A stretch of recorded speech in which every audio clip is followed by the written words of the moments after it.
Muy buenas, estimados talleristas de teatro. Hoy vamos a tocar justamente el teatro en su inicio y su evolución, y lo vamos a conocer de esta manera. El teatro se puede definir de la siguiente manera. Es un edificio donde se representan obras teatrales. En el teatro se pueden representar hechos o situaciones de la vida real o imaginaria por actores y actrices que están frente a espectadores en un escenario. La obra de teatro es un libro escrito en diálogos, ya sea en prosa o en verso, con el propósito de ser interpretado y representado en un escenario teatral. El teatro en la antigüedad. El teatro tuvo un lugar muy importante en la prehistoria, en las representaciones de escenas, de recolección de alimentos, de caza, de danza y de alabanza.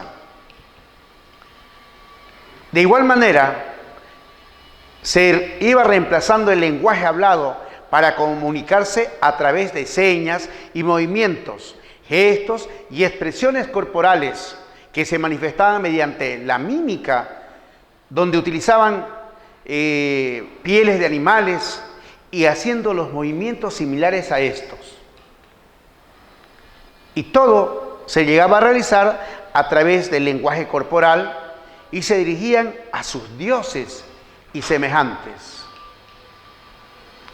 De igual manera podemos encontrar todo este tipo de expresiones en las pinturas rupestres, en aquellas paredes, en esas cavernas donde se pueden ver el movimiento del cuerpo de cada uno de los habitantes en la prehistoria.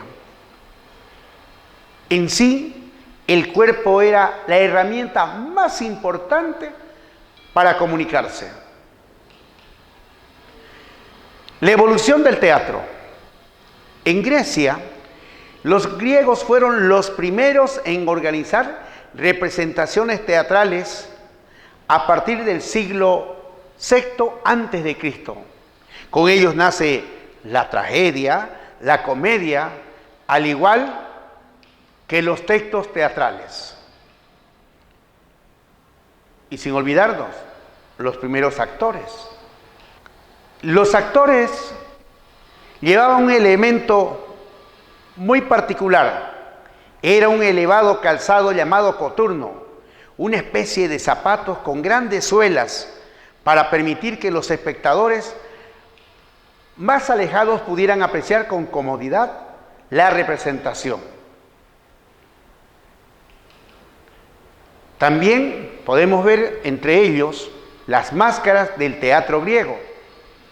El actor debía pagarse sus máscaras y sus trajes. Las máscaras estaban hechas de madera y de cuero. El actor conservaba sus máscaras en excelente estado, cuidando que fueran pintados nuevamente para cada representación teatral. Las máscaras, que simbolizan también la comedia y la tragedia, podemos decir que para los actores, cuando estaban en la representación, se las ponían primero para representar un personaje en particular, pero también les ayudaba para amplificar la voz y pueda ser proyectado en todo el graderío que había, donde se asentaban alrededor de 40,000 personas. Además, con el cambio de máscaras y vestuario, podían representar varios personajes, incluso femeninos, puesto que las mujeres nunca actuaron en el teatro griego. El vestuario y los adornos.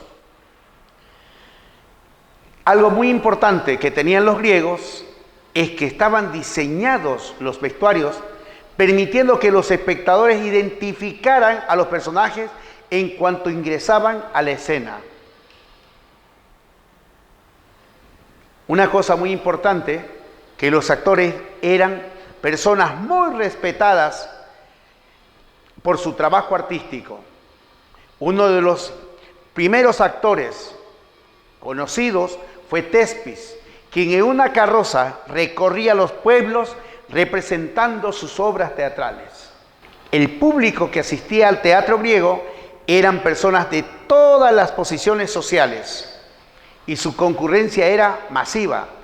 Existían ubicaciones preferenciales destinadas a los magistrados, sacerdotes y ciudadanos ilustres, y las localidades comunes para el público en general.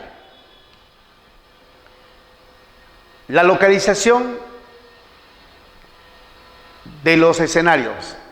En lo que se refiere al lugar de representación, se realizaban en un espacio abierto, cerca del altar de Dionisios. Poco a poco se fueron introduciendo asientos para los espectadores, que se convirtieron en sólidas gradas de tierra. Dentro de los escenarios teatrales de los griegos podemos hablar algo muy importante, la acústica. El diseño semicircular que tenían estos teatros, primeramente permitían una buena visión de la representación que se estaba llevando, también permitía escuchar claramente cada uno de los diálogos. Ellos crearon una acústica inmejorable en los teatros, de tal manera que las voces de los actores pudieran ser oídas en todo el graderío. Así hayan 400, 500, 40,000 personas. Y es así, de esta manera, que conocemos el inicio y la forma como vino evolucionando el teatro en la historia griega. Gracias, estimados alumnos. Será hasta la próxima clase.